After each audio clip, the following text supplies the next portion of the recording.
is Wayne Bilal. In this month's feature article, we talked about building the perfect profit machine for your business. There's a couple things that I wanted to point out before we get to the whiteboard and go over this. One of the shows that I really like watching is called How It's Made. It's been around for 11 years, totally amazes me. And one of the things what they do, in a half hour, they'll go through 3 or 4 common household products like this, you know, like a highlighter or a chair or something very common. And they'll go through the different processes of how it's put together. Amazing little show when you look through the hundreds of processes that a machine and a person has to do in order to get out a simple thing like this. And, you know, they might have different colors, you know, green, red, and just the processes of coming up with different colors is totally amazing. Well, why am I going there? Well, one of the things that happens in the manufacturing is in order to get a consistent quality and to get a good product, they have to literally sit down and choreograph and engineer every single step. And it kind of led me to the big secret of business success. And we're talking about it right here. Every successful business needs to put out a consistent quality product that exceeds a customer's expectations. Now, let's talk about that. I mean, I'm not going to get into exceeding the customer expectation. That's really kind of an article we talked about last month as far as, you know, determining your unique selling position and what it is that you're trying to get done. So, I mean, what we're looking at is that if you don't know who your perfect target is and what their expectations are, go read that article. That's for a different article. But this time we're talking about how do you get consistent quality product. Well, the trick is, and manufacturers do it, and franchisers do it. Think of McDonald's, all right? If I'm on a road trip and I'm going through this little town in the middle of nowhere and I see Joe's Burger, the best burger in the country, and next to it I see a McDonald's. Well, Joe's Burger might be the best burger in the country. It also might give me and my family food poisoning. We just don't know because we don't know how good it is. One thing we know about McDonald's is that I see the same store that I've seen in every other city. I see the same person behind the sales counter who has the same uniform on. I see the same menu that I'm used to seeing. I'm not going to get the world's greatest burger, but I'm going to get a consistent quality product. And how do they do that? Well, they follow a franchise model. And what was the genius of McDonald's was the ability to take that franchise model, which is really manufacturing, and attach it to a food service, a fast food industry. Something that had never been done before, and allowed them to basically take this one shop that they had in the Midwest and turn it into a worldwide brand. All right. The E-Myth Revisited, the author of that, Mr. Gerber, basically did the same thing and said the problem with most businesses and why they don't work is that they don't deliver this consistent quality product because they don't have a machine. But let's talk about a machine. We're going to design a machine, and let's look at it. Our machine has 4 major components, all right? And I left out one, so let me write one down. All right, I didn't notice it when I did it before, so you get my lousy handwriting here. All right, so let's talk about this. Okay, the 4 major components is sales and marketing. We have to produce and deliver the product. Then we have the accounting, and this is, too many of my clients they just do these first 2. And they're kind of in the order you need done. I mean, if I don't have customers, I don't need to produce and deliver a product. And if I don't produce and deliver a product, I don't really need accounting. And the kind of accounting that people are thinking about is mainly the accounting for banks and taxes. All right, I need to do a financial statement for the bank because they want to see, they want to decide whether to give you a loan. All right, I need to do a financial statement. I need to have records to file my income tax, my sales tax, my franchise tax. You name it, a tax. All right. The 4th one is really kind of for an advanced one. Is once I have systems in place, and we're going to talk about that in just a second, then I need to have accounting records that allow me to monitor and evaluate the different systems that I have. A system is basically what we have in the show, what the franchises have, which is what a manufacturer has. They have a system for how to manufacture this pen. McDonald's has a system for how to put a hamburger together. You don't just walk in there and they don't just say, hey, go to the refrigerator, grab a hamburger, throw it down, and cook it. No, they actually have their manual, and they even have Hamburger University, which people laugh at, but they actually have their manual, which says go to the refrigerator in the top right-hand corner, pull down a package of patties, put one down there, hit the button. When it rings, turn it over. When it rings the second time, pull it out, put it in step by step, exactly what you need to do, starting with how to greet the customer, how to upsell. You know, we always make fun of their do you want fries with that, but they made a ton of money by upselling just by training their staff to ask that one question at the end. All right, so all of this is a system, and what we're talking about is putting these systems into our businesses. Now what happens? The system is run by the employees. The employees all run these 4 different systems. It's managed by the owner or the management that the ownership hires. So these are the 4 main systems, but because I have management and I have employees, I need a system for my employees. What do I mean by that? Well, how do I hire? Who do I hire? When do I hire? How do I train them? You know, how do I promote them? What do I do? All right, so I have more systems here. Management needs systems. Managers' biggest complaint is they don't have time. So we spend a lot of time on working on, you know, talking about the manager's time and how we put systems in place to manage their time. Because truthfully, in any small business, the number one constraint is the owner's time. It's the one thing they can't really buy a lot more of. They can if they learn how to outsource. And notice what I have down here is that I have systems and subsystems that run my business. Manager's job is to manage these 4 areas that are in here, that are in the profit machine, manage the employees that are running my profit machine, and manage and improve the systems and subsystems that are here.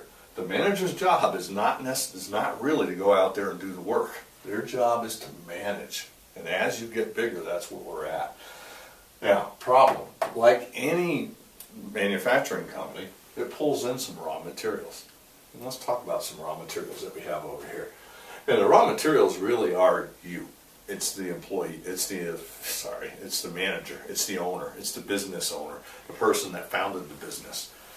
So let's start about this, and that's really what's at. Reasons you started the business. And why am I going into that? Well, we'll go down to that when we get to rule number 1, but let's talk about that. Reasons for starting the business, all right? There's a lot of reasons, and none of them are right, none of them are wrong. Some of them is you just want to make money. You want to have enough money for your family and to make a living. Some of us want to have an obscene amount of money.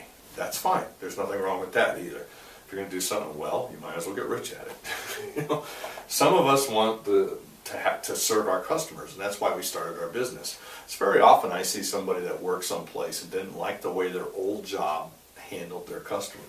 And they always said, well, if I started my own business, I want to do it differently. I did the same thing. My complaint as always was that, to give you an example, that CPAs were reactive rather than proactive. So this, you know, the blogs we do, the magazine that you're reading right now, these type of videos is designed to be proactive and get the business owner thinking. To provide a lifestyle, a certain lifestyle. You might want to work when you want to work. You might want to be able to take certain time off. For me, when the kids were little, it was important to be able to drop them off at school and pick them up. So that was a certain lifestyle, and I designed the business on purpose to support that lifestyle. Might be to provide an excellent place for your employees to work. That might be your motivation, you know. Might to do good, to serve God, just to serve this community, to do good works. That might be your main reason for being in business.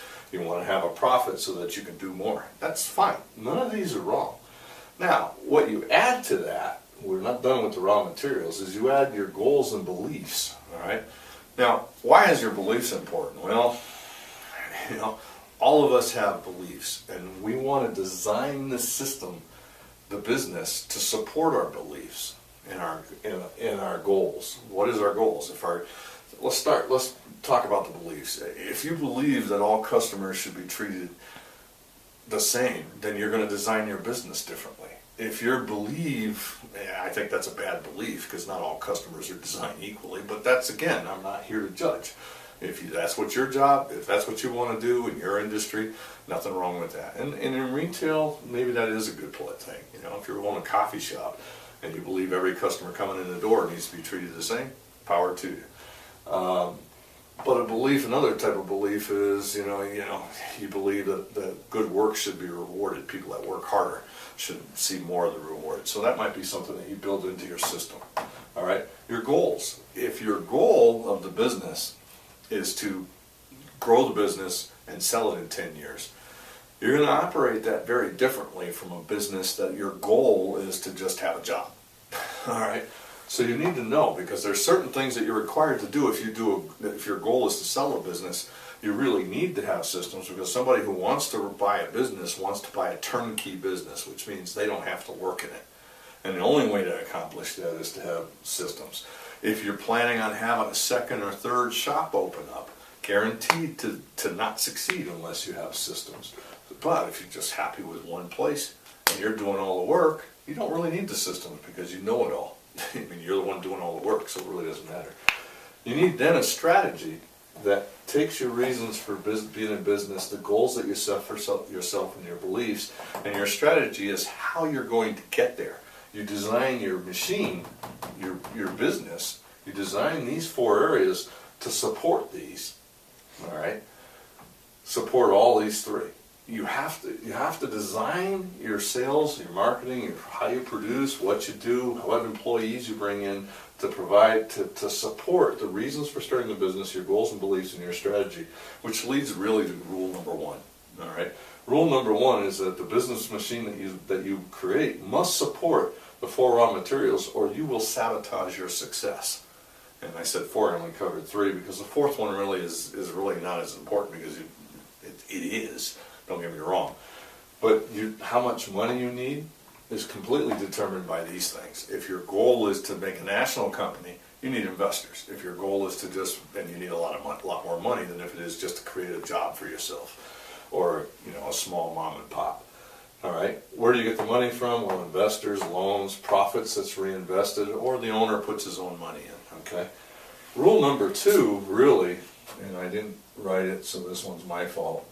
Rule number 2 is that every business is run by its systems and subsystems, and those are the only 2 rules. 1, the business machine and all the systems have to support these things, or you will sabotage yourself. Rule number 2 is that you need to have systems and subsystems. Now, that's the raw materials that goes in here.